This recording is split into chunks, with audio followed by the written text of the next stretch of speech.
Hello everybody, my name is James Brown. Welcome to the very first episode of the Fighting Game Planet, the FGP.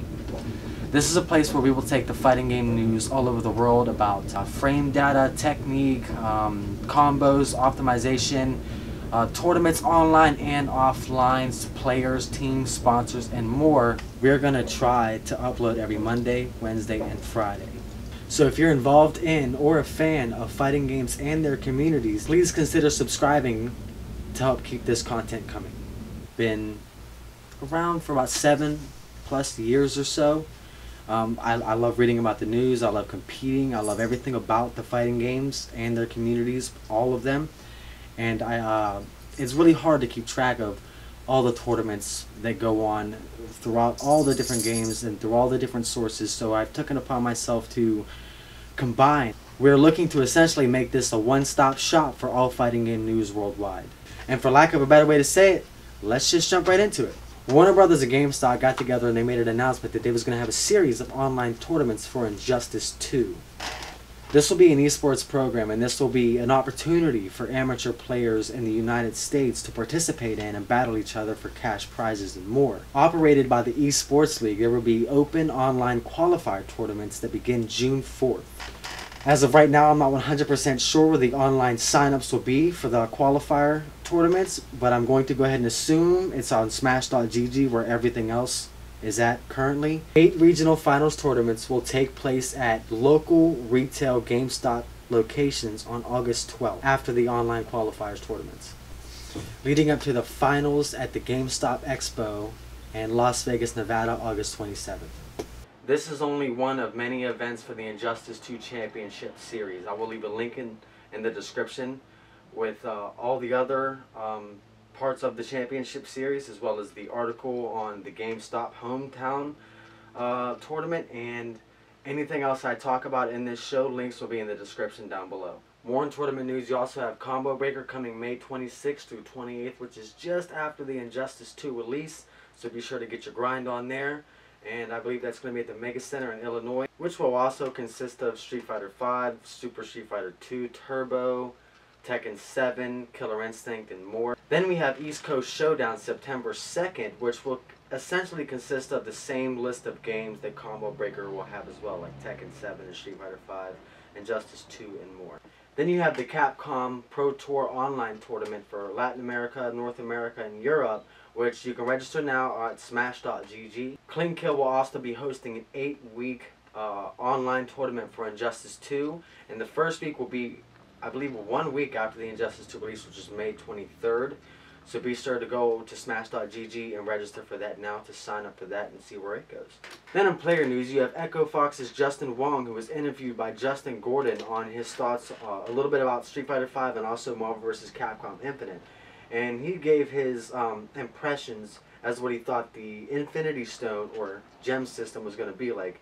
Those are terms from Street Fighter Cross Tekken, but the Infinity Stone system, and he reckons they'll essentially be the same as like the V trigger and the V skill that's used in Street Fighter V. Then you have Wolfkrone and Fuudo, who move on to the Street Fighter V E-League playoffs from the Street Fighter V Invitational Group C tournament that was held on TBS this past weekend, with some epic throwdowns in the tournament from the online stream all the way to the TBS fights. Just when GN thought he had it figured out, he just could not overcome the pressure from Laura. And now the talk of the year, PG Punk is now #1 on the Capcom Pro Tour Top 10 list, and is questioned by Yahoo Esports editor Michael Martin on whether PG Punk will maintain his alpha teabagging throughout 2017 and keep on the rise, or if he will burn and crumble under the pressure. Now let's talk about Texas Showdown, the tournament that just happened over the weekend. We now have winners for all the games played. We have DTN Smug for Street Fighter V, Chris G for UMDC 3, Circa Nikki for Killer Instinct, and Black for Mortal Kombat XL. With all of the hype that followed after Texas Showdown, we had a beef match on The Beef, hosted by Saiyan Fighter, Ambu Get Wrecked, and STB Shujeki Dink. And Shujeki Dink looked like he was going to take it from the clear with a lead of 6, with the score looking at 9-3.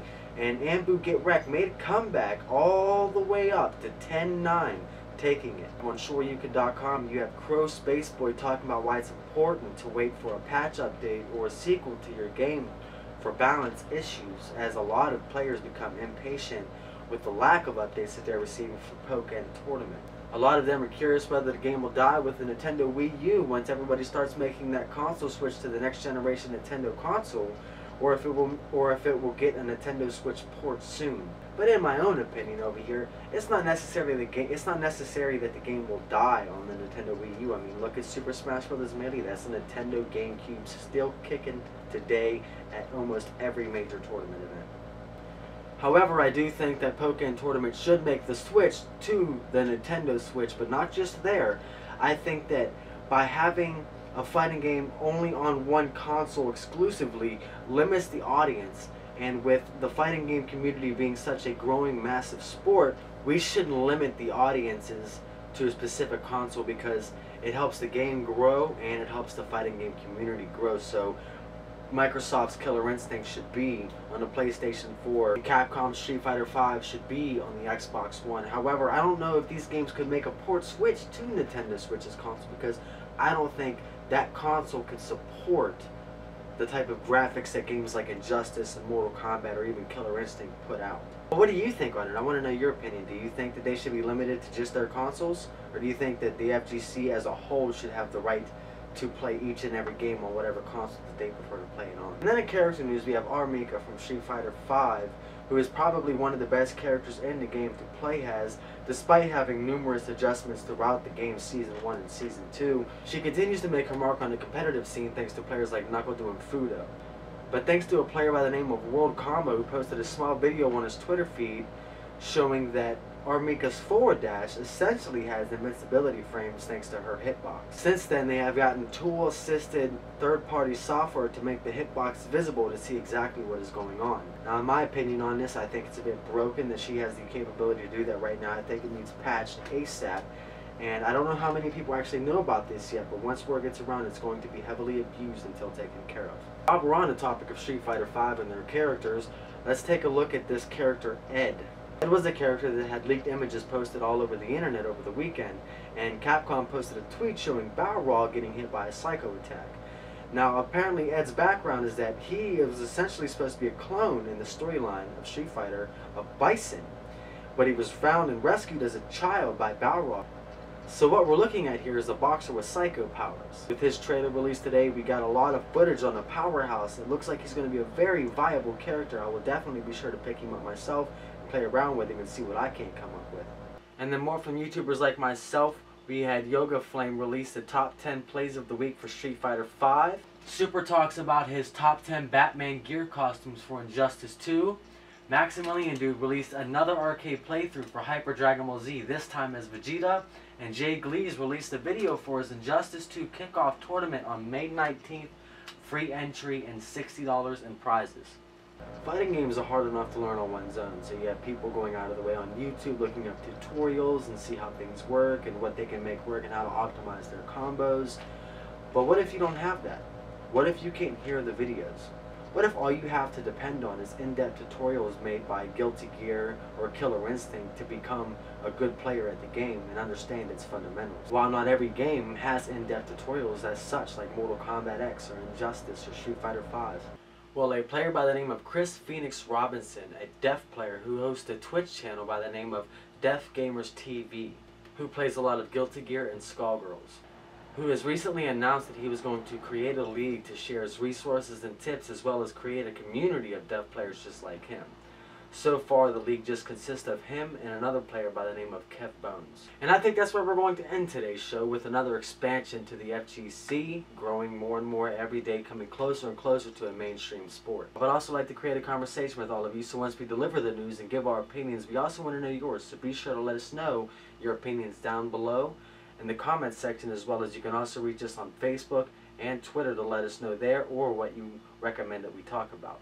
Be sure to subscribe, and again, I hope you enjoyed the show, and I will see you next time on the Fighting Game Planet.